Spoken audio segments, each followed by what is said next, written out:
राम राम जी सभी दर्शकों को। मैं पारस वैद, आपका दोस्त, आपका छोटा भाई, स्वागत करता हूं आपका भक्तावल की दुनिया के रहस्य को सुलझा देने वाले चैनल पर। आज हम एक ऐसे चरित्र और शख्सियत की बात करेंगे जो अपने समय का महान विद्वान और सबसे बड़ा शिव भक्त रहा है, जिसका नाम था रावण। हाँ दोस्तों, वही रावण जो चारों वेदों का ज्ञानी था, जिसके पास अपार शक्तियाँ और ताकत थी, लेकिन वह अपने घमंड और अज्ञान के कारण श्री राम के हाथों मारा गया। तो दोस्तों, रावण के इतिहास की कुछ बातें मैं आपके सामने पेश करने की कोशिश करूंगा और उम्मीद करूंगा कि आप वीडियो के अंत तक बने रहेंगे। बात करते हैं रावण के माता पिता की। रावण के पिता एक ब्राह्मण थे जिनका नाम था ऋषि विश्वा, और रावण की मां राक्षसों की राजकुमारी कैकसी थी।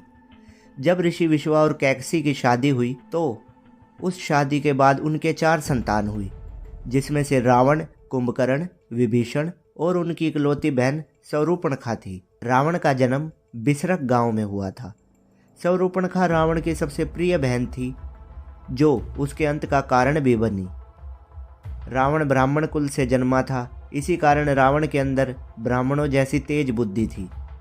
इसी बुद्धि के कारण रावण चारों वेदों और पुराणों का ज्ञानी था, और माँ असुर थी, जिसके कारण रावण के शरीर में बहुत ही ताकत और शक्तियाँ थी।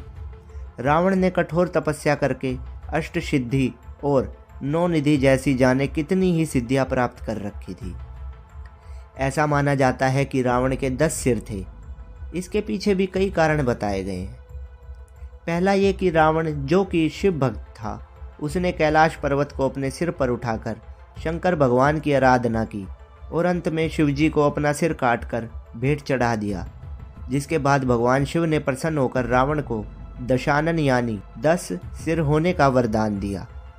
और दूसरी बात यह है कि रावण के एक ही दिमाग में कई गुण थे, जैसे वीरता, ताकत, तपस्या, छल कपट, दृढ़ता, सम्मान, ज्ञान, राजनीति, संकल्प, भक्ति।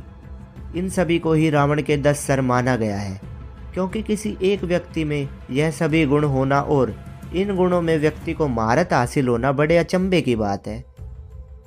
क्या आपको पता है रावण को अमृत कैसे मिला? ये कहा जाता है कि रावण और कुंभकर्ण दोनों भाइयों ने मिलकर ब्रह्मा जी की कठोर तपस्या की थी।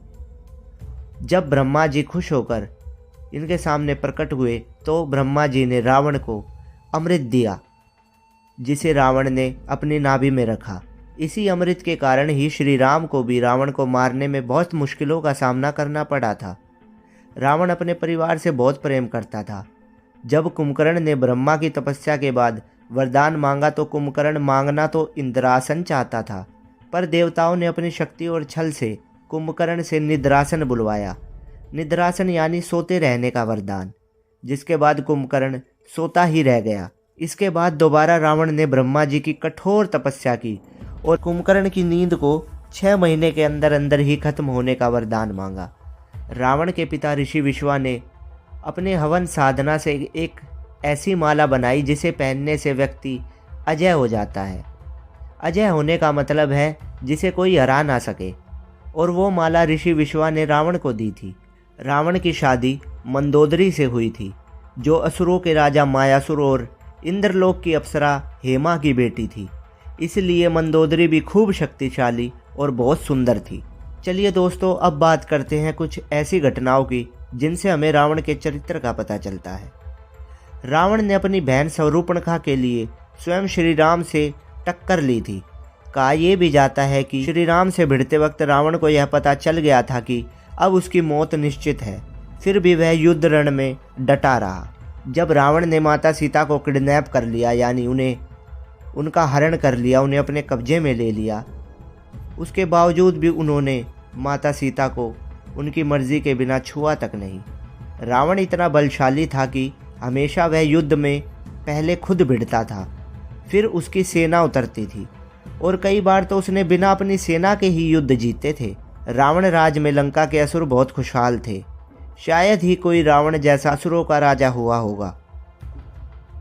रावण ने मौत के देवता यमराज को भी बंदी बनाकर अपने पैरों के नीचे दबाकर रखा था, और रावण ने अपनी सेना में उन दुष्ट और खतरनाक आत्माओं को रखा था जो नरक में सजा काट रही थी। रावण ने तीनों लोकों धरतीलोक, देवलोक और पाताल लोक पर विजय पाई थी और उसने 9 ग्रहों को अपने पास बंदी बनाकर रखा था। रावण नागों का भी राजा था क्योंकि उसने नागलोक पर आक्रमण कर नागराज को लड़ाई में हराया था, जिस कारण नागों पर भी रावण का अधिकार हो गया था। आज भी एक रहस्य लोगों के बीच बना हुआ है। कई विद्वानों का मानना है कि जब श्री राम ने रावण का अंत किया तब उन्होंने उनके शरीर को असुरों को सौंप दिया था और खुद रावण के पुष्पक विमान पर बैठकर अयोध्या चले गए थे।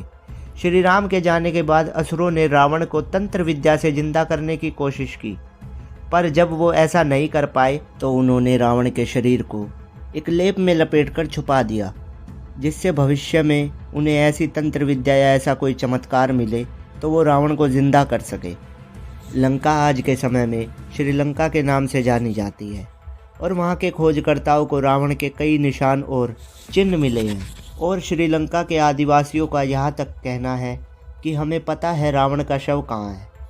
श्रीलंका के रागला इलाके में एक पहाड़ है, वहाँ एक गुफा में रावण के शरीर को संभाल के रखा गया है।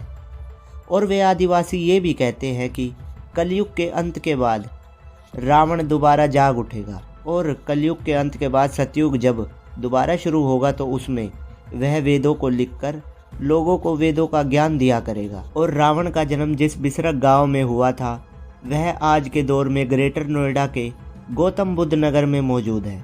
उस गांव में रावण का एक मंदिर भी है और वहां रावण के पुतले को जलाना मना है, क्योंकि गांव के लोग रावण को अपने परिवार का ही सदस्य मानते हैं। रावण पूरी दुनिया पर विजय पा सकता था, लेकिन सबसे पहले तो उसकी गलती यह रही कि उसने स्त्री शक्ति को छेड़ा और दूसरा यह कि अपने घमंड और अज्ञान के कारण वह मारा गया। अगर उसमें यह कुछ बुराइयां ना होती तो आज शायद अच्छे कामों के लिए उसे याद किया जाता, शायद पूरी दुनिया में उसकी पूजा भी हो सकती थी। लेकिन उसकी कुछ बुराइयों ने उसकी सारी अच्छाइयों और उसके कर्मों को ख़त्म कर दिया और बना दिया उसे खलनायक, जिसे हर दशहरे पर आज भी हम जलाते हैं। उम्मीद करता हूँ आपको यह वीडियो अच्छा लगा होगा।